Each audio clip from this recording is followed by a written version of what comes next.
이재명 대통령이 부동산 범죄에 대한 강력 대응 의지를 밝히며 정부의 특별 단속 결과를 공개했습니다. 이 대통령은 SNS를 통해 나라를 망치는 악질 부동산 범죄를 반드시 뿌리 뽑겠다며 망국적 부동산 공화국을 정상화하지 않으면 대한민국의 미래는 없다고 강조했습니다. 이와 함께 공개된 자료에는 국무조정실 주관 부동산 불법 행위 대응 협의회를 중심으로 진행된 1차 특별 단속 성과가 담겼습니다. 정부는 지난해 10월 17일부터 이달 15일까지 약 5개월 동안 단속을 벌여 총 1,493명을 적발했고 이 가운데 640명을 검찰에 송치했습니다. 구속된 인원은 7명입니다. 범죄 유형별로는 농지 투기가 249명으로 가장 많았고 집값 담합 등 불법 중개 120명, 명의신탁과 미등기 전매 107명, 공급질서 교란 77명, 재개발 비리 76명 등이 뒤를 이었습니다. 현재까지 599명은 수사가 진행 중입니다. 신분별로는 공인중개사가 132명, 공무원이 43명 포함된 것으로 나타났습니다. 주요 사례로는 부산 지역 공인중개사들의 집단 담합과 허위 법인을 이용한 청약 당첨 등 조직적인 시장 교란 행위가 적발됐습니다. 정부는 오는 26일 추가 성과를 발표한 뒤 10월 31일까지 2차 특별 단속을 이어갈 계획입니다. 관계부처 합동 대응과 상시 점검 체계를 통해 부동산 시장의 불법 행위를 지속적으로 차단하겠다는 방침입니다. 네.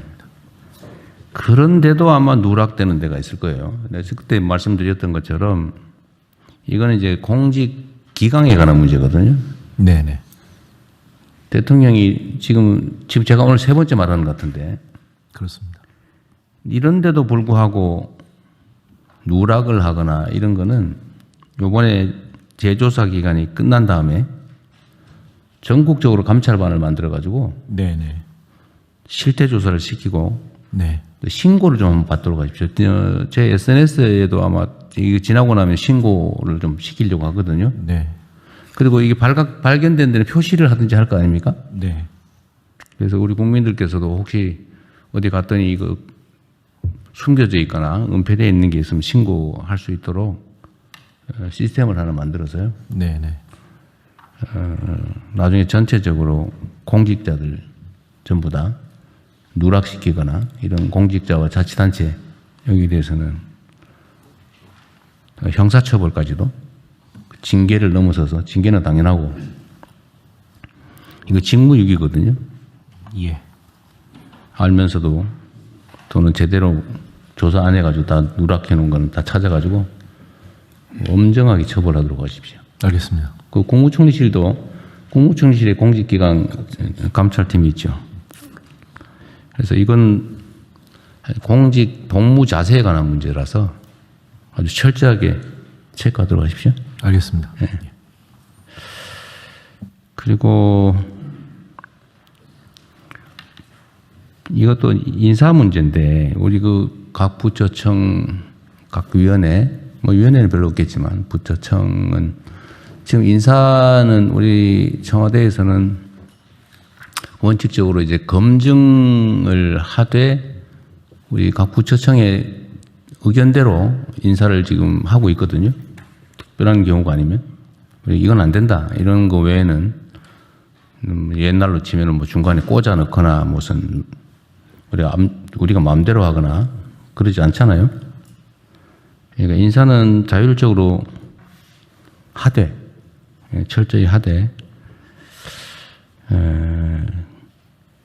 제가 그거 보니까 그 상층은 이렇게 좀 기강이 좀 잡혀가는 것 같아요. 질서가. 근데 그게 하부단위까지 제대로 예를 들면 엄정하게 공직 기강이 잡혀가는지 잘 모르겠어요. 그래서 조직의 가장 기본은 기강인데 상부를 명확하게 하는 게 중요하거든요. 뭐 잘하고 못하는 건 다음 문제고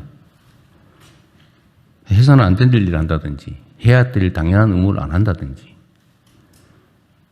이거는 엄정하게 제재를 해야죠. 인사상 불이익을 주든 징계를 하든 아니면 직무에서 배제를 하든 그런 걸 좀 철저히 하시고요. 그 다음에 이제 열심히 잘하는 공직자들을 어쨌든 최대한 발굴을 해가지고 칭찬하고 표창하고 포장하고 인사상 혜택을 주고 이런 걸 잘해야 됩니다. 뭐 다들 잘하시겠지만 한번 좀 더 챙겨보십시오. 이게 조직이 워낙 크다 보니까 잘 안 될 수도 있어요. 또 일을 하려면 이게 일하는 사람들의 조직 기강이 좀 분명해야 되는데 많이 좋아지긴 했지만 혹시라도 좀 누락되거나 아니면 잘 모르고 방치되는 부분이 있는지 잘 챙겨주시기 바랍니다. 근데 인사가 만사라는 얘기가 있는데 실제 그래요. 열심히 하는 사람은 열심히 하는 보람이 있어야 되고 잘못하면 반드시 제재가 있다 이렇게 생각하게 해야 됩니다. 그리고 이제 부동산 관련해서 지금 설왕설래가 많은데 여전히 그런 인식이 있는 것 같아요. 부동산 불패, 뭐 어떻게 시장이 정부가 시장을 이기겠냐. 결국은 뭐 정치적 이유로 뭐 압력이 높으면 포기하겠지, 버티자, 뭐 이런 사람들이 좀 있는 것 같습니다. 근데 이 부동산 투기를 방치하면 나라 망합니다. 그게 그 욕망에 따른 저항이 불가피하긴 한데 그걸 이겨내지 못하면 이 정부의 미래도 없어요.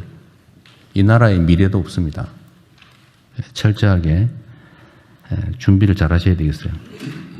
지금 각 부처청이 뭐 관련된 부분에서 뭐 세제든 금융이든 규제든 다들 준비하고 계실 텐데 여하튼 엄정하게 그리고 촘촘하게 0.1%의 물샐 틈도 없게 모든 악용 가능성 이걸 완전히 배제하고 철저하게 준비를 해야 됩니다.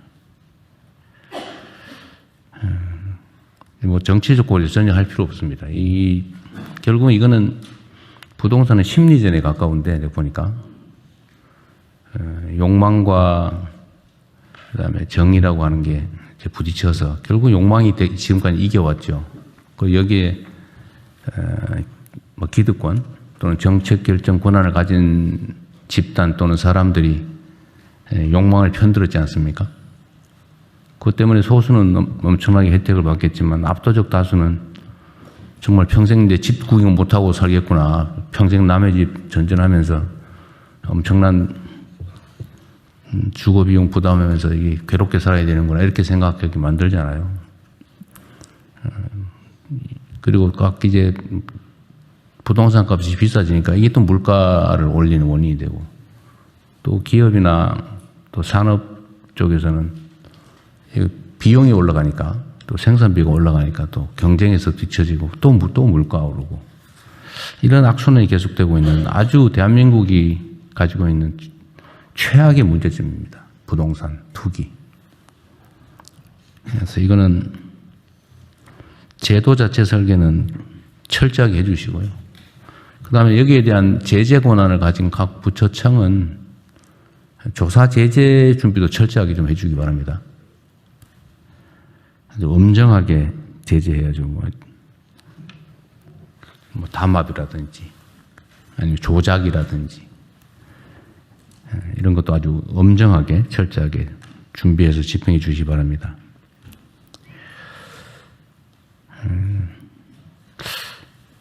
그리고 최근에 공정위원회